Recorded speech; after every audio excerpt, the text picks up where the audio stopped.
HarperCollins presents The Closet. Written and read by Teo Van Den Broeke. Chapter 1. The Blue Princess Dress. "Teo, hold that still, please," Mum snapped as she walked out of the front door of the house towards the car, where I was sat waiting patiently on the back seat. I always knew she meant business when the claw came out. A tortoiseshell contraption that looked like the mouth of a Venus flytrap. The claw's primary use was to hold Mum's hair away from her face, but its appearance was a surefire indicator that an explosion was imminent. In mellower times, she wore her hair long, but the claw had been flashing away all morning, in and out of Mum's mane as she repeatedly fixed and rearranged it. I shifted nervously in my seat, adjusting the glossy beige stoneware bowl that sat in my lap, full to the brim with raspberries, M&S custard, and over-whipped cream.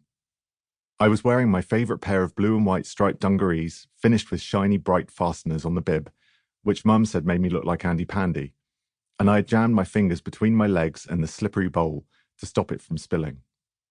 Raspberry trifle had become Mum's signature dish that year, and, as a consequence, it had quickly become my favourite too, so it was in my best interest to do exactly as she asked. "And stop fussing, Romy, or you're going to make us later than we already are." My sister, whose mop of off-auburn hair had been cut at the fringe in the shape of the bowl perched on my thighs, was wearing a black frock that finished at the knee and was covered in a purple and green floral pattern.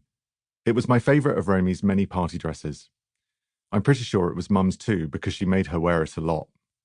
Romy was sitting next to me in the back of Mum's midnight blue Volkswagen Jetta. Her feet were shod in a pair of patent Mary Janes and frilly white socks to match the detailing on the dress, with the frills positioned so they jutted out over the edge of the shoes just so. Romy was using one of her jammed-up fists to rub her left eye. The other was holding on fiercely to her new doll.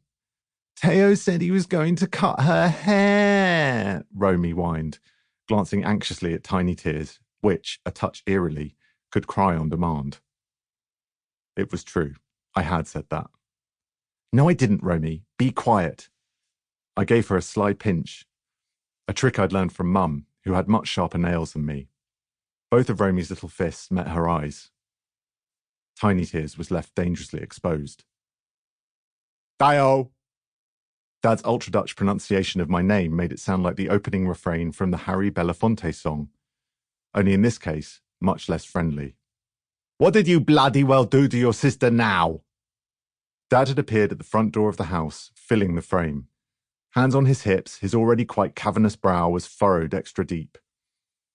He'd returned from a trip to Zimbabwe the night before, bringing with him the good, 6 beautifully painted wooden animal toys to match the 6 years I'd spent on Earth, and the bad, the considerably less than 8 hours sleep that always accompanied his jet lag, an occupational hazard in the world of a commercial pilot.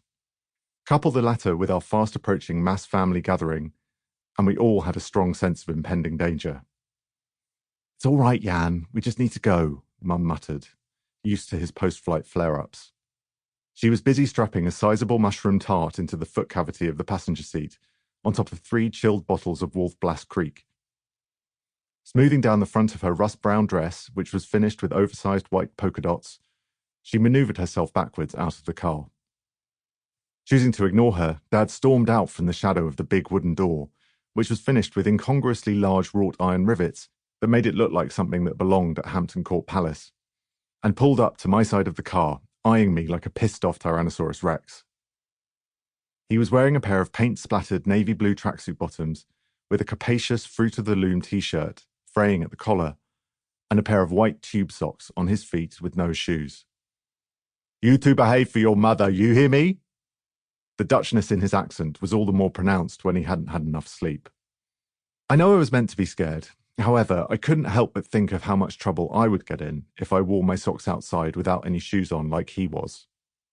"I'll see you there later, Jane," he said, turning back towards the house, his anger and words muffled somewhat by the wall created by his enormous shoulders.